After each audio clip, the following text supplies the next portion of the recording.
喂 ，Hello， 大家好啊，我係阿徐啊。嗱，如果你嚟緊想買樓的話咧，千祈要留意以下呢條片啊，分分鐘幫你保住幾十萬血汗錢噶。喂，做咗30年，只講實話，唔兜圈，唔會點你嘅香港地道地產代理阿徐啊。如果想知道真正嘅地產資訊，喺下邊留言問我啦。其實咧喺香港物業買賣期間咧，出現過好多次噶啦，已經我哋俗稱叫做空中釘，俗語咧我哋叫做財務釘。咁其實喺個買賣過程入邊咧，喺初頭係發現唔到嘅，咁但係去到後期發現咗之後咧，咁已經係解決唔到，甚至買家投訴無門，亦都避唔開嘅。如果呢條片睇到最後，你跟住我做法，只要喺合約表現加一句好簡單嘅說話，我擔保你一定可以成功避坑。喺一個正常嘅買賣期間，當買家經過睇樓之後，物色好單位之後，就會經過地產代理簽署一份臨時買賣合約啦。咁而簽臨時買賣合約之前咧，地產代理一般會幫你進行一個查冊，咁證明個物業咧係個產權啊，或者本身嘅現況啊係適合進行買賣嘅。咁啊，經過14天之後咧，就會上到各方自己選擇嘅律師樓簽署正式買賣合約。咁當時律師樓亦都會有責任幫你去上田土廳，再做多次查冊，亦都係證明翻當時嘅物業咧係絕對乾淨冇問題，可以繼續進行成交㗎。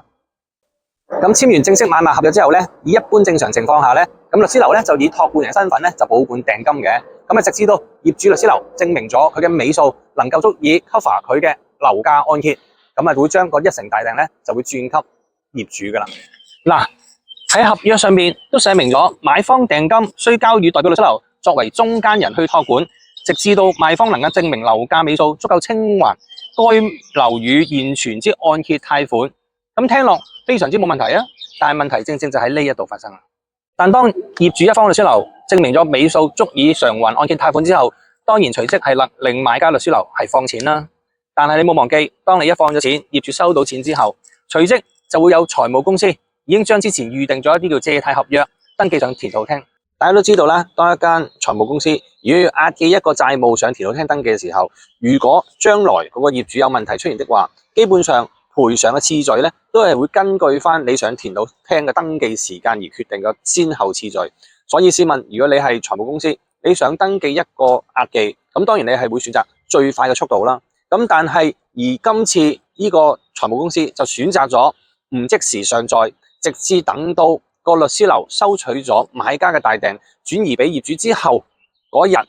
同時間去登記，而喺翌日即時已經可以註冊上田土廳，註冊出現成交。咁所以其實呢個情況下，基本上我聽一般人邊度會做到啊？財務公司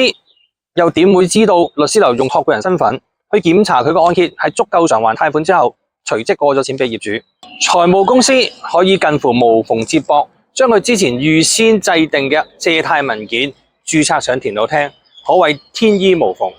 去到呢度，你咪好奇怪，明明俾咗律師樓去做託管人，證明佢足夠償還貸款，先至將訂金轉移俾業主，咁無端端點解又 check 唔到其他嘅貸款呢？一般嚟講，律師樓嘅責任以託管人身份，只係核實究竟尾數夠唔夠 cover 銀行按揭貸款，而其他一般嘅私人債務，根本律師樓係冇責任去幫你核實噶。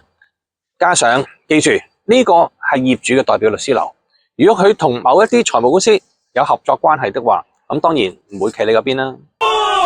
所以當你遇到呢個情況嘅時候，你又覺得喂，你有責任幫我去核實究竟個業主有冇欠債，而當時律師樓就覆你，喂，我只係幫你負責驗測佢銀行按揭夠唔夠償還嘅啫，其他債務唔關我事喎。哇！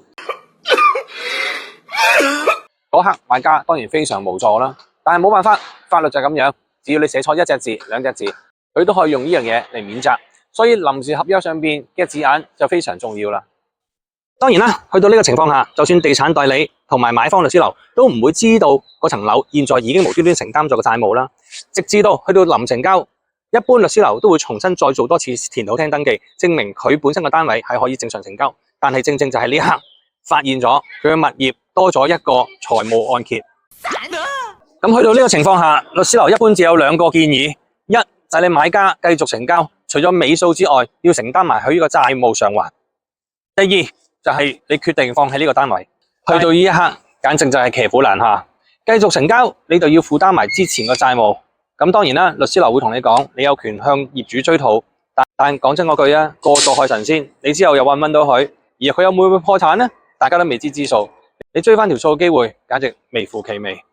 如果唔要嘅，又驚對方反而告翻你唔履行合約，要求你賠償喎。你話個問題係咪好嚴重呢？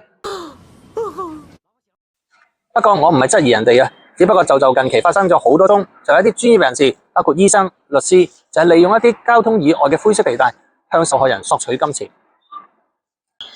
講呢啲咁敏感嘅問題，隨時都唔知會唔會俾人滅聲啊！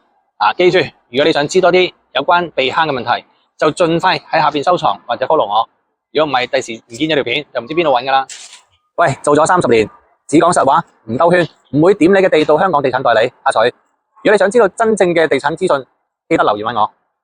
預防勝於治療啊！如果你唔想好似頭先個 case 咁樣，我而家就教你一個方法。只要你簽臨時合約嗰時，喺備註加以下呢句說話，我相信你可以完全避坑啊！至於如果業主係都唔肯加呢條條款落去啦，你就要千萬小心啦。又或者睇翻個業主原因啦，或者有冇其他因素，或者有冇其他方法可以令到你更加保障。跟住你再決定會唔會冒呢個風險簽呢份文件啦。